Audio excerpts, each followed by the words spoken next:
Assalamualaikum warahmatullahi wabarakatuh. Salam sejahtera dan salam Malaysia Madani. Apa khabar semua? Alhamdulillah, hari ini saya sangat gembira kerana dapat bersama dengan anak-anak sekalian, semua pelajar baru yang berjaya melangkah masuk ke Universiti Awam pada tahun 2025 ini. Tahniah dan selamat datang ke Keluarga Besar Pendidikan Tinggi Negara. Anak-anak pelajar sekalian, hari ini adalah permulaan sebuah perjalanan baru kita. Dari pelbagai latar belakang, desa, bandar dan pedalaman, anda semua hadir dengan semangat dan harapan yang tinggi.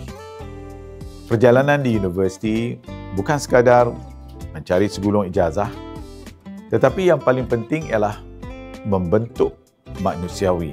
Anda kini berada dalam ekosistem ilmu yang menuntut daya juang, semangat dan membentuk nilai kematangan yang tinggi.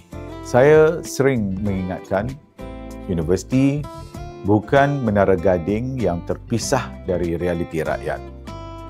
Gunakanlah masa 3 ke 4 tahun anda sebagai mahasiswa-mahasiswi di universiti masing-masing, bukan sekadar di Dewan Kuliah, tetapi di luar Dewan Kuliah juga, yang menjadi medan latihan untuk anda menjadi insan yang peduli, jiwa besar dan mampu menyumbang kepada masyarakat.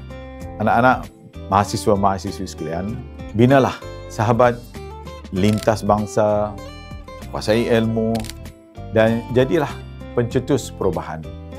Lebarkan rangkaian kenalan anda, cipta kenangan dan pengalaman, terus menggali dan mencari nilai diri masing-masing. Tempa cita-cita anda sebelum anda bergraduasi.